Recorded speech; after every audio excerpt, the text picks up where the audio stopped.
What's up, NBA fan? What's up, all sports fan? This your boy JB, host of the Behind the Bench podcast networking channel.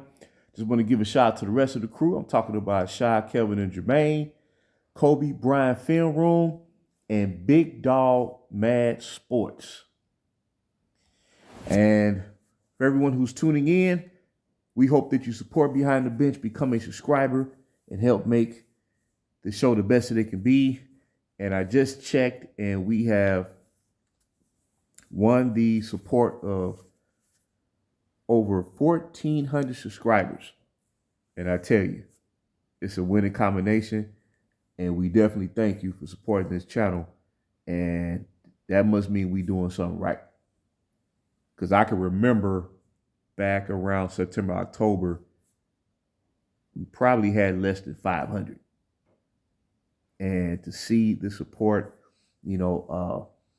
just continue to grow exponentially, over this short period of time, really since the holiday season, we just really want to thank you. And we're going to continue to provide this sports content and try to do so at the most objective level possible, because each member of the crew, we have our own unique perspective, but we all share the common goal of presenting sports the way it's destined to and the way it used to back in the day. But nonetheless, this is something I want to talk about right here. And it's really burning my craw, and it's becoming agitating, and it's becoming a very destructive commentary. See, the one thing you can't do, when it comes to sports, an athlete or a player's record is going to speak for itself. Whatever they achieve is going to be reflected in their history during the time that they competed. Whether it's how many championships they won, how many championships they lost, and everything in between. Or the steps that they took to get there and reaching the mountaintop, the top of their sport. And I don't like when, and actually this really didn't start taking place until, this is 2024, really until about 2016. That's when they started trying to chip away at one Michael Jordan's legacy. And I believe it's insulting. Even for basketball fans who didn't get a chance to witness Michael Jordan. Today's commentary is a disservice to them, just as much as it's been a disservice to those who watched the NBA during the years that Michael Jordan competed in that league. And they know the man won 6 championships. They know the man went undefeated in championship play. This is the only superstar in the history of this league who went to multiple finals and was never beaten. All the greats have experienced defeat in championship play. I'm talking about the driving force of their team. Bill Russell, he won 11 championships, but he did experience defeat. And it was early during the Boston Celtic championship run, losing to the St. Louis Hawks back in 1958. I mean, it went 7 games and went the distance. It went down to the last basket, but nonetheless, the Hawks upset the Celtics, and Bob Pettit, the legendary Bob Pettit, led the way. Kareem Abdul-Jabbar, Magic Johnson, Larry Bird, Wilt Chamberlain, Akeem Olajuwon, Dirk Nowitzki, and Isaiah Thomas. This is not to disparage those players. It just shows how great Michael Jordan was. And when it comes to who has the best resume, that's most deserving of being considered the greatest basketball player in the history of this league, it all points to Michael Jordan. That's why his name is being brought up every single day, even though he retired in 2003. So we're talking over 20 years, right? And he's the standard. He's the standard because even though Bill Russell, and me personally, I consider Bill Russell one of the top 6 players ever to this day. But he's not the standard because they know he won 11 championships and he's considered the greatest winner in his sport. But when it comes to certain superstars of today, they're not being compared to those past players of Bill Russell's ilk, of his era, of his generation. The standard is Michael Jordan. And we all know it. Like I said, all the greats have suffered defeat in championship play. All of them. So the only argument when they start this endless attempt to not just disparage this man's career, but they're trying to eliminate him from basketball history. They are trying to eliminate him. When it comes to his teammate, Scottie Pippen was an all-time great. He was an all-time great playing alongside Michael Jordan. It is what it is. It's not a knock on Scottie Pippen. I believe both Jordan and Pippen were overachievers, right? Because common thought or convention was that a shooting guard could not be the driving force of a championship team until he proved that theory wrong. Scottie Pippen was drafted out of a Division II school.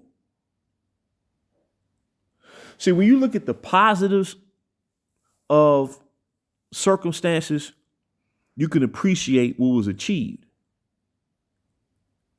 But when you try to chip away at it, and when you're influenced by negative voices out there that have major platforms on these sports shows, or whether it's on TV or radio or whatnot, and they constantly reinforce this notion and keep pushing away, and it's methodically done. Do you notice when you watch an NBA game today, they always have to say, well, the players today are more skilled. They're more skilled than ever before. They can't just call the game. See, when we watch basketball, NBA competition during whether it was the 70s, 80s, or 90s, I would include the 2000s in that. But let's just say during the years that Michael Jordan played, since he is the person they're trying to erase from history. When someone made a great play, the focus wasn't on comparing the play to someone from the past. The focus was on that play. You see what I'm saying? Like, okay, let's say when Larry Bird stole the ball in Game 5 of the 87 Eastern Conference Finals versus the Detroit Pistons, when he stole the ball from Isaiah Thomas, when Johnny Most, the late great announcer of the Boston Celtics, the play-by-play man, Johnny Most, he said, steal by Bird underneath the DJ. He lays it in, all with a play by Bird. He did compare that to any other great play of Boston Celtic history, such as when Johnny Havlicek stole the ball. And I believe that was the 1964 Eastern Conference Finals versus the Philadelphia 76ers. He didn't say, well, Bird's play was better than Havlicek. No, he identify their play in the moment without trying to make comparisons, right? To where if you was a basketball fan that either grew up during the 60s, during the years that Havlicek played, or if you happen to see a highlight of that famous play, you appreciate that play for that moment. That's the difference. But anytime you watch a game now, oh man, today's players are just, they're so much skilled. They can't call the game. And that's what's creating animosity. It's creating a lot of animosity because every era features greatness. When it comes to talent, like I said, I'm a stickler. I'm totally against this super team era. I believe it's been a detriment to the league. And it's not about talent and skill. It's about the mentality that's being compromised. Because superstars, multiple superstars, are not supposed to be forming alliances. They're not supposed to be joining forces. It's as simple as that. It's as simple as that. But let's get back to Michael Jordan. So they know this man was undefeated in championship play. So they've been trying to chip away, trying to convince today's fans. Now, some of these fans, they may embrace what they was being told to them to try to, prove that someone that currently plays today is better. So they'll say, well, Pippen, he did all the heavy work and all this jazz, and Pippen was the reason Michael Jordan won. Well, first of all, Michael Jordan, anytime someone made a key play, like when John Paxson hit that game-winning shot, Game 6 of the 93 NBA Finals versus Phoenix, when the play was designed for Michael Jordan to score. But when Phoenix cut off his driving lane, well, at that point, he passed it to the guy who passed it to the guy who passed it to the open player who was Paxson. And Paxson hit the shot. And after they won that game and won the title, in the post-game celebration, Michael Jordan said, I knew Paxson was going to hit that shot. I just knew it because John Paxson had been a teammate of Jordan ever since Jordan's second season with the Chicago Bulls, second season in the league. He always gave his teammates props. He always gave Pippen his due. He would always say, we a tandem. He takes pressure off of me just as much as I take pressure off of him, try to take pressure off of him. That's what he was saying real time, during the hardest celebration. He gave Steve Kerr his props when Kerr hit that big time shot. Game 6 of the 97 Finals versus the Utah Jazz. He gave Dennis Rodman his props. He gave Horace Grant his props. So then they go from Scottie Pippen is the real reason why Michael Jordan won to Michael Jordan played in the weak era. Even though over half of the players who was bestowedly honored to be selected as the original greatest 50 players ever competed in Jordan's era. Competed during the years that Jordan was in the league. Over half of those players. But they're going to sit there and try to convince newfound fans of today that his era was trash, as they like to put it. You got one guy come on all of a sudden talking about, plumbers and electricians. It's just insanity, man. That doesn't have nothing to do with being an astute analyst or a journalist. The bar has been lowered so bad.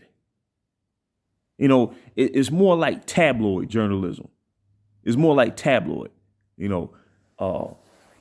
They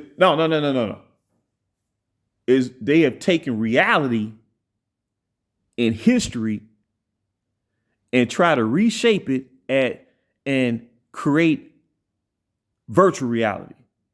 That's what we are witnessing and listening on these shows every day. And it's a major turnoff. So they try to chip away at this guy, and then they'll say, well, He didn't get out the first round his first 3 years. Well, first of all, nobody expected him to lead the Chicago Bulls to the playoffs during his rookie season. When the Bulls qualified for the playoffs with a 38-44 record. Then some cats out there, they'll say, well, shit, the Bulls made it with a losing record. But see, this is where logic has to be applied. This is where logic has to kick in. Okay, first of all, you didn't have 30 teams in the league back then as it is today, which I'm not complaining about the number of teams in the league, because the league started off with 18. Then it expanded every decade to the point where it is now. So that's not even a biggie to me. But if you use logic, okay, first of all, Michael Jordan was drafted by a team that won like 28 games the season prior. So they were not a playoff team by a long shot, right? Okay, so if you're entering the league, that's even today, that still applies today. During that time, conference opponents would face each other, would go against each other 6 times during the regular season. So if you are a Chicago Bull team featuring a rookie Michael Jordan, and you going up against prime Larry Bird, Kevin McHale, Robert Parrish, then you had Danny Ainge and Dennis Johnson, and you playing Boston 6 times a year, well, chances are you probably going to lose all 6, or at the least, you're going to lose 5 times. Whereas today's NBA, a conference opponent, sometimes they only face each other 3 times during the season now. But let's just say on average, 4 times. So your schedule is concentrated more to where you're facing as a bottom tier team starting out. You're facing the elite competition 6 times out of the year. No, it's not that the competition was weak back then. In all actuality, it just shows how much of a struggle that it took for any young star coming into the league, being drafted by a bad team, to take those incremental steps to get better and better and better by season by season by season, to where when you do reach the playoffs, you're onto something. But 90% of the time, I say there's a 90% chance that you're going to lose in that first round. And actually, the odds are probably greater than that. Now, look at here's a list of multiple superstars who were drafted by bad teams. They were lottery players, because the lottery system started in 1985 when Patrick Ewing was drafted out of Georgetown by the New York Knicks. He was the first player to be selected number 1 in his draft under the new lottery system. Do people know that Patrick Ewing did not make the playoffs until his 3rd year? It's not a knock on Patrick Ewing. It just shows how hard it was for you to be on a team that needed to incrementally improve, mainly through the draft. That's why it was so hard. See, that's another thing. You didn't have like multiple trades during the season to immediately improve your roster, right? The buyout, the buyout didn't exist then. And I'm not knocking it. I'm just saying those young stars coming to the league had to really go through the grind. And think about it. When they entered the league, especially, the Jordans, the Patrick Ewings, people like that, that was drafted high, the Keem Olajuwons, they was expected to make an immediate impact on their team. It wasn't like a one and done player today where they may have all the talent, but they're missing that impromptu development that those players back then had by, on average, playing 3 years of college before they declare a pro. You see? So therefore, they was more equipped to come in and make an immediate impact as a rookie, a la James Worthy, a la Magic Johnson, a la Isaiah Thomas. See, it's a lot of stuff that's not really being explained the way it needs to be explained, because the talking heads of today want to make it seem like today's NBA is that much better than yesterday. But in all actuality, the league is the league. And that's why you shouldn't compare errors. So where today's talking heads is knocking Jordan for losing in the first round as a rookie, well, in real time, he was celebrated for getting the Bulls to the playoffs as a rookie to begin with.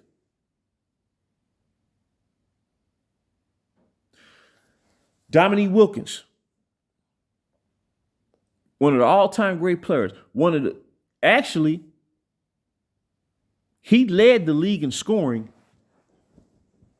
during Jordan's second year when Jordan suffered that foot injury and missed like 60-some games. And then returned back by with weeks to go in the regular season, and he was still able to get them into the playoffs. Dominique Wilkins did not win a first-round series until, if I'm not mistaken, 1986. And I believe they upset the Detroit Pistons. You start getting to the point where the competition was so fierce because it was truly superstar driven. When I mean superstar driven, I'm not talking about multiple superstars joining forces. I'm talking about superstar driven, where the determining factor of who was going to win was always going to be based on which team superstar was going to play the best, the majority of the time. So Dominique Wilkins, he didn't win advance out of the first round until like his third or fourth season in the league. It's not a knock on Dominique. That's just how tough it was. Isaiah Thomas, his first experience in the first round, he didn't advance. As a matter of fact, he got upset. He was upset by the Atlanta Hawks in the first round in '86. And that's when the Pistons adopted a more defensive philosophy. You see, because they were strictly offense until they drafted John Salley, until they drafted Dennis Rodman, until they brought in Joe Dumars, people like that. So what I'm saying is, it doesn't even make any sense to focus on something that's inconsequential to where if you are a rookie, what rookie coming in the league is expected to lead a team to a championship? Especially a wing player. There's not one player, not even Victor Wembanyama, as anticipated as his entry to the league as being. Is anybody saying, like, if it don't look like the Spurs are going to the playoffs, are they going to knock Victor Wembanyama 10 years from now? Because he couldn't get his team to the playoffs as a rookie? No, because he's a rookie. Right? Look at the Oklahoma City Thunder. When Kevin Durant entered the league, well, at the time they were still playing in Seattle as the Seattle Sonics. Kevin Durant didn't advance to the playoffs till like about his third year. Same thing with LeBron James. And Kevin Durant's first experience in the playoffs in 2010, he lost in the first round to the Los Angeles Lakers. But his career shouldn't be considered less than what it is being, because his first experience in the playoffs, in the first round, he lost. It doesn't even make any sense. That's why they call this thing competition. That's why they say experience, like, Larry Bird entered the league in 1979. So he was already in the league 5 years before Jordan entered the NBA. And the Boston Celtics built a championship level team with Bird as the driving force. I'm not saying they didn't have no stacked deck. They didn't have no super team. They had what you call an all-time championship team. So when Jordan entered the league, that was right in the heart of the Boston Celtics prime.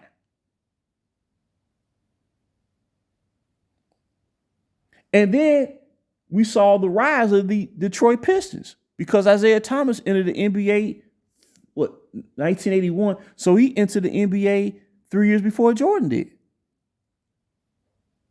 Then you still had the Philadelphia 76ers, the Milwaukee Bucks, who Jordan had to face as a rookie in his playoff debut, who won 59 games that year. Milwaukee was one of the top 3 teams in the Eastern Conference from like 1981 to 1987. So when Jordan did lose, starting off, he lost to prime teams like a Milwaukee Bucks, who was always a major threat in the Eastern Conference, or a bona fide championship squad. But what they cease to tell you is that this man never lost a playoff series where his team was favored to win, because he was that darn good. And by the time he reached his prime and they built the team around him, he couldn't be beat. See, all the other all-time greats, they all-time greats. And they had great players around them. I ain't talking about superstars, just great players in the sense that they completed the team to where they won at the highest level.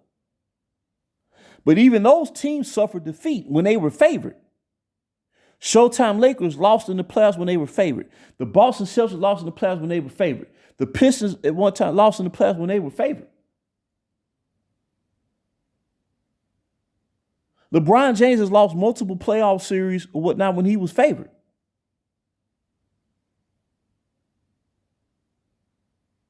The late, great Kobe Bean Bryant, who's 5-2 in championship play, an excellent championship record.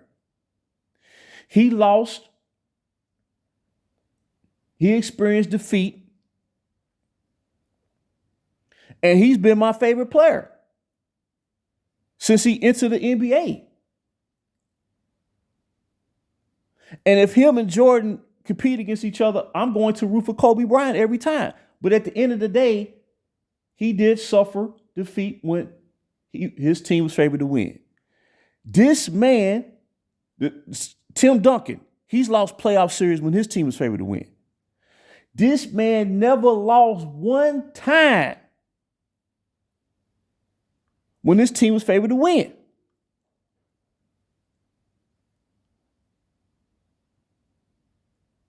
So when you add it all up, the only thing they can try to do is try to disparage this man and get so juvenile with it and say he couldn't win in the first round until he got Scotty. But if you really think about it, the fact that all he needed was a certifiable number 2 player out of Division II college to play his role and to be a career 16-point per game scorer, to lead Michael Jordan, lead the Scottie Pippens and the rest of the Bulls to 6 championships, with Scottie Pippen playing a vital role. That just shows the true greatness of Michael Jordan. So I'll be talking about this some more. I want to drop this nugget. Until next time, this is JB for BTB. behind the bench.